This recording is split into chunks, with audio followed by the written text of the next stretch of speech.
আজি ৰবীন্দ্ৰনাথ ঠাকুৰ বিশ্ববিদ্যালয়ৰ এটা second campus sir Jagadish Bose complex হিচাপে উদ্বোধন হ'ল।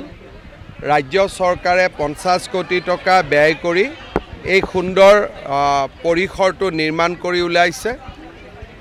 ৰবীন্দ্ৰনাথ ঠাকুৰ বিশ্ববিদ্যালয়ৰ সকলোকে মই অভিনন্দন জনাইছোঁ। আজি আমাৰ জাগিৰোডৰ পৰা ইণ্ডিয়ান সেমিকন যি আমাৰ এক্সিবিশন চলি আছে কনক্লেভ, তাতে জাগিৰোডৰ চিপু প্ৰদৰ্শিত হৈছে। আমাৰ বাবে গৌৰৱৰ বিষয়। অহা বছৰ গোটেই বিশ্ব বজাৰত জাগিৰোডৰ সেমিকণ্ডাক্টৰ চিপছেদি ভৰি পৰিব।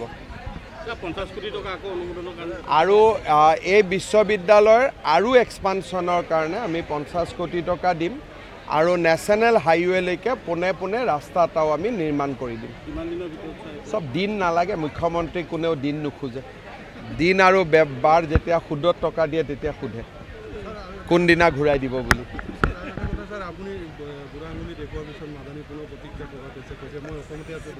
মাদানী এটা ফাল্টু হয়।